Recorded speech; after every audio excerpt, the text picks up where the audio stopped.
탁월한 사람은 약점을 보완하는 데 시간을 낭비하지 않는다. 피터 드러커. 사람들은 종종 약점을 보완하는 게 더 나은 사람이 되는 길이라고 믿습니다. 부족한 부분을 채우고 실수를 줄이면 지금보다 더 완전해질 거라 기대하죠. 우리는 학창시절 성적표에서 점수가 낮은 과목을 보충하라는 조언을 듣고 직장에서는 약점을 극복하는 게 중요한 자기계발이라고 들어왔어요. 언뜻 보면 타당한 이야기 같습니다. 하지만 이 접근법에는 치명적인 오류가 있어요. 약점을 보완하는 데 집중하면 결국 평범한 사람에 그칠 뿐이라는 사실이죠. 세계적인 심리학자 마커스 버킹엄과 도널드 클리프턴은 위대한 나의 발견, 강점, 혁명에서 강점을 활용하는 게 성과를 높이는 가장 효과적인 방법이라고 강조했습니다. 그들은 약점을 보완하는 데 시간과 노력을 쏟는 것보다 강점을 키우는 것이 훨씬 더 큰 성장을 가져온다고 주장했죠. 연구 결과도 이를 뒷받침합니다. 갤럽의 광범위한 연구에 따르면 자신의 강점을 매일 활용하는 직원들은 그렇지 않은 직원들보다 업무에 훨씬 더 몰입하고 생산성도 더 높은 경향이 있습니다.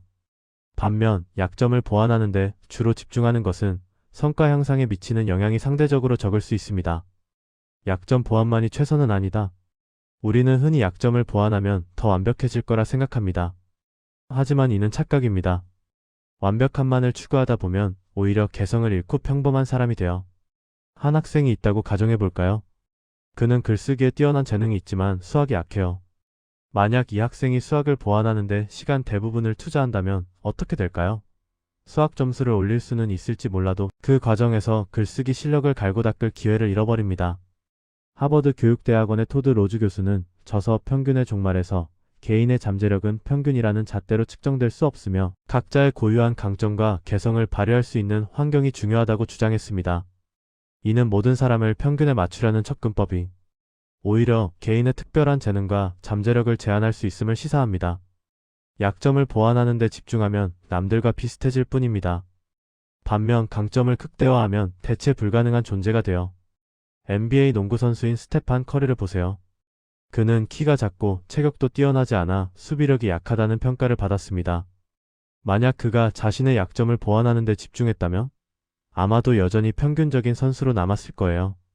하지만 그는 강점인 3점 슛을 극한으로 연마했고 결국 역대 최고의 3점 슈터가 되었습니다. 기업도 마찬가지입니다. 애플이 모든 전자제품을 만드는 데 집중했다면 지금의 애플이 존재했을까요? 혁신적인 디자인과 사용자 경험이라는 강점에 집중했기에 지금의 자리에 오를 수 있었던 게 아닐까요? 테슬라는 자동차 산업의 기존 규칙을 따르기보다 자율주행과 전기차라는 강점을 극대화하는 길을 택했습니다. 그 결과 단점을 보완하려 했던 기존 자동차 회사들이 주춤하는 사이 테슬라는 시장을 뒤흔들었죠. 강점에 집중하는 게 곧 차별화입니다. 모든 사람이 모든 것을 평균적으로 잘하려 한다면 결국 누구도 눈에 띄지 않아요. 하지만 강점을 극대화하면 우리는 유일한 존재가 될 수 있습니다. 물론 약점을 무시하라는 말이 아니에요. 하지만 약점을 보완하는 데 지나치게 집중하면 우리가 가진 자원을 잘못된 방향으로 낭비할 위험이 큽니다. 심리학자이자 행동경제학자인 데니얼 카너먼은 생각에 관한 생각에서 인간은 이득보다 손실에 더 민감하게 반응하는 손실 회피 편향이 있으며 이는 잠재적 실패나 약점을 줄이는데 과도하게 집착하는 심리로 이어질 수 있음을 시사합니다. 실제로 많은 사람이 자신의 단점을 보완하기 위해 끝없는 시간과 노력을 투자합니다. 하지만 그 결과는 어떨까요? 피아노를 전혀 못 치는 사람이 수년간 연습한다고 해서 피아니스트가 될 수 있을까요? 반면에 원래부터 음악적 재능이 뛰어난 사람이 연습을 하면 어떤 결과가 나올까요? 같은 시간과 노력을 들여도 강점을 키우는 게 훨씬 더 효과적입니다. 조직 효과성에 관한 여러 연구는 직원들의 강점을 파악하고 이를 활용하는 역할 배정이 팀 성과와 조직 전체의 생산성을 향상시키는데 기여할 수 있음을 보여줍니다.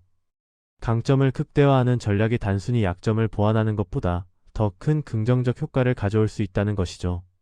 세계적인 경영학자 피터 드러커는 자기 경영 노트에서 탁월한 성과를 내는 사람은 자신의 강점을 활용하며 약점을 보완하는 데 시간을 낭비하지 않는다 라고 강조했습니다.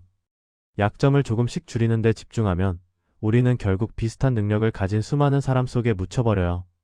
하지만 강점을 날카롭게 벼리면 대체 불가능한 존재가 되죠. 세상은 평균적인 사람을 기억하지 않습니다. 특출나고 뾰족한 사람을 기억해요. 어떤 길을 선택하겠어요? 모든 걸 조금씩 잘하는 평균적인 사람?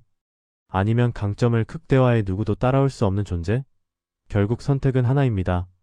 강점을 벼리고 벼리세요. 그것이 여러분을 올리원으로 만들 겁니다. 책 40 더 늦기 전에 생각의 틀을 리셋하라. 저자 박근필. 필레터에서 40 더 늦기 전에 생각의 틀을 리셋하라. 미수록 원고를 매주 한 꼭지씩 구독자 전용 보너스로 공개합니다. 구독자는 이메일로 전체 내용을, 미구독자는 웹에서 일부만 보실 수 있습니다. 필레터 구독 신청은 고정 댓글을 참고하세요. 박근필 작가였습니다.